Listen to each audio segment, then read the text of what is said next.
Price Lord. கர்த்தருடைய நாமம் மகிமைப்படுவதாக. தெய்வஜனமே, உங்கள் ஒவ்வொருவரையும் கர்த்தருடைய வார்த்தையை கொண்டு ஆசீர்வதிப்பதிலே மிகுந்த சந்தோஷம் அடைகிறேன். தேவனாகிய கர்த்தர் தம்முடைய வார்த்தைகளை கொண்டு உங்கள் ஒவ்வொருவரையும் ஆசீர்வதிப்பாராக. இன்றைக்கு அநேகருடைய வாழ்க்கையிலே பலவிதமான ஒடுக்கப்படுகிறதான சூழ்நிலைகள், ஒடுக்கப்படுகிறதான நிலைகள், குடும்பத்தார் நிமித்தமாக ஒடுக்கங்கள், சுற்றி இருக்கிற இனஜானத்தார் நிமித்தமாய் ஒடுக்கங்கள்,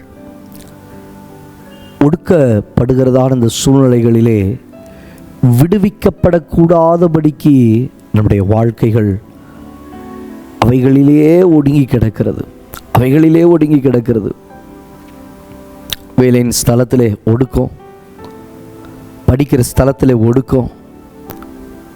சங்கீதத்தின் புஸ்தகத்திலே 146வது சங்கீதம் 7வது வசனத்தில் வாசிக்கிறோம், அவர் ஒடுக்கப்பட்டவர்களுக்கு நியாயம் செய்கிறார். ஆம் தெய்வ பிள்ளையே, நீ ஒடுக்கப்பட்டு கிடைக்கிறாயா?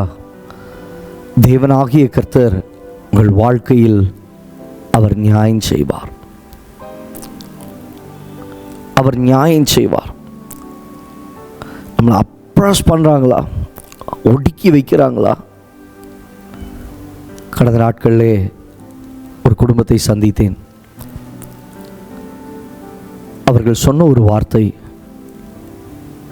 ஐயா, இருக்கிறது ஒரு கொஞ்சம் இடம், அந்த இடத்துல நாங்கள் ஒரு 3 பேர், பாகங்கள் உண்டு, ஆனால் அதை விற்று எங்களுக்கு கொடுக்க வேண்டும் என்பதை அவர்கள் அறிந்து அதை எந்த அளவுக்கு விற்கக்கூடாதுன்னு நினைக்கிறாங்களோ அந்த அளவுக்கு அந்த இடத்தை வைத்து எங்களிடத்தில் பிரச்சனை செய்கிறார்கள். எங்களை ஒடுக்கி விடுகிறார்கள், எங்களை ஒடுக்கிடுறாங்க. எல்லா ஜனங்களுக்கு முன்பாக எங்களை ஒடுக்குறாங்க, அசிங்கமாக பேசுகிறாங்க. அடுத்து அவங்க சொன்ன ஒரு வார்த்தை, செய்வினை வைக்கிறாங்கய்யா, செய்வினை வைக்கிறாங்க. அவர்கள் இன்னொரு இடத்துல இருக்கிறாங்க, அந்த இடம் இன்னொரு இடத்துல இருக்குது. அங்கேருந்து அவங்க இந்த இடத்துல வந்து பார்க்கக்கூடாது என்பதற்காகவே பலவிதமான தடைகள். சரி, அவங்க யாருமே முயற்சி எடுக்கலை, அட்லீஸ்ட் நாமளாவது 2 பேரை கூட்டிகிட்டு போகிறவங்களுக்கு ஏதோ ஒன்று ஆகிவிடுகிறது. ஒடுக்கம், ஏதோ ஒரு விதத்தில் ஒடுக்கம். அவர்களோடு கூட சொன்னேன், தேவன் நிச்சயமாய் உங்களுக்காக வழக்காடுவார், தேவன் நிச்சயமாய் உங்களுக்கு நியாயம் செய்வார். அதை தாண்டின ஒரு காரியம், ஒரு குடும்பம். அவர்கள் சொன்ன ஒரு வார்த்தை, பல வருடங்களுக்கு முன்பாக, என்னுடைய பிள்ளைய சக மாணவர்கள் எல்லாரும் சேர்ந்து ஒடுக்குறாங்க.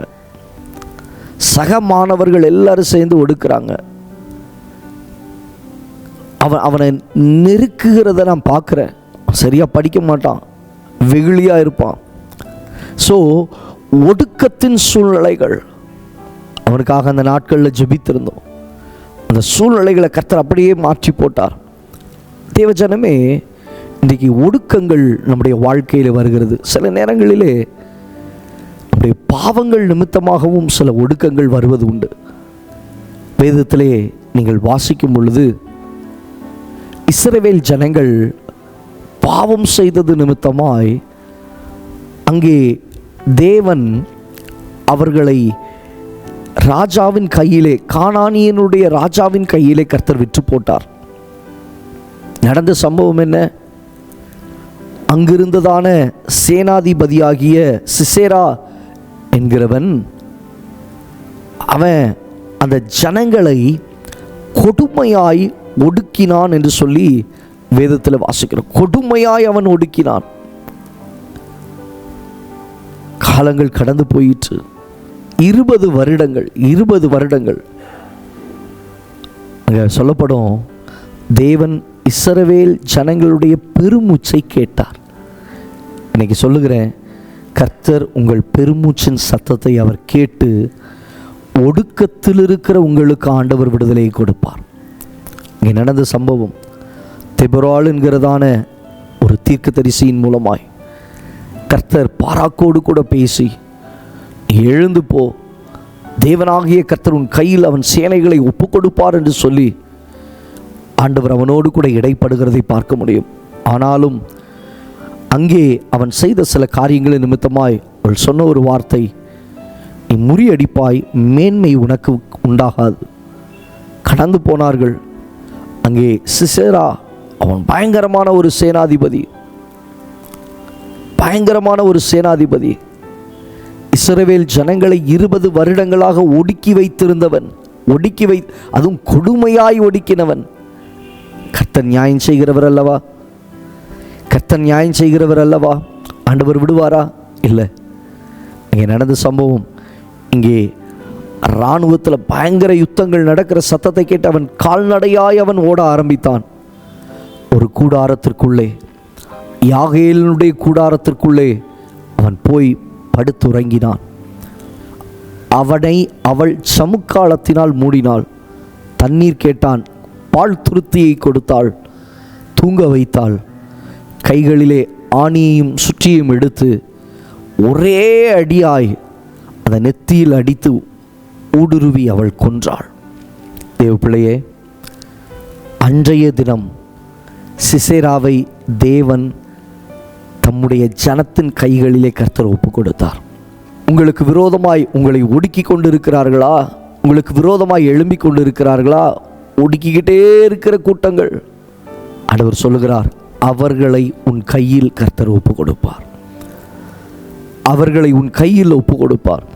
தேவ ஜனமே, உன் பெருமூச்சின் சத்தத்தை கர்த்தர் கேட்பார். சீக்கிரமாக உங்களுடைய சொத்து காரியங்களிலே, நீங்கள் எதிர்பார்த்திருக்கிற சில இடங்களிலே, உங்களுடைய ஒடுக்கப்பட்ட இடங்களிலே கர்த்தர் உங்களுக்கு நியாயம் செய்கிறதை உங்களுடைய கண்கள் காண கர்த்தர் கிருபை செய்வார். உங்களுக்காக கர்த்தர் யுத்தம் பண்ணுவார். உங்களுக்காக கர்த்தர் யுத்தம் பண்ணுவார். கர்த்தர் உங்களை நிற்கச் செய்ய அவர் வல்லமை உள்ளவர். கண்களை முடிச்சு வைக்கலாமா? நல்ல தகப்பனே, நம்முடைய ஜனங்களாகிய நம்முடைய பிள்ளைகளுக்காக ஜெபிக்கிறோம். கரங்களில் ஒப்பு கொடுக்கிறோம். ஒடுக்கப்பட்டவர்களுக்கு கர்த்தர் நியாயம் செய்கிறார் என்று சொல்லி பார்க்கிறோமே. ஒடுக்கப்பட்ட தம்முடைய ஜனங்களுக்கு கர்த்தர் நியாயம் செய்து கிருபையாய் நடத்தி செல்ல ஒப்பு கொடுக்கிறோம். கர்த்தர் அவர்கள் பெருமூச்சின் சத்தத்தை கேட்டீர் என்று சொல்லி பார்க்கிறோம்.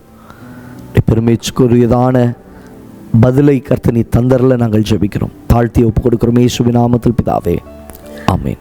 தேவ பிள்ளையே, உடைய ஒடுக்கத்தின் சூழ்நிலைகளிலே தேவனாகிய கர்த்தர் நிச்சயமாய் பதில் கொடுப்பார், நியாயம் செய்வார். கர்த்தர் கைவிடாதிருப்பார். அவள் பெருமூச்சின் சத்தத்திற்கு நிச்சயமாய் பதில் தருகிறதை காண கர்த்தர் கிருபை பாராட்டுவார். God bless you. God bless you. God bless you.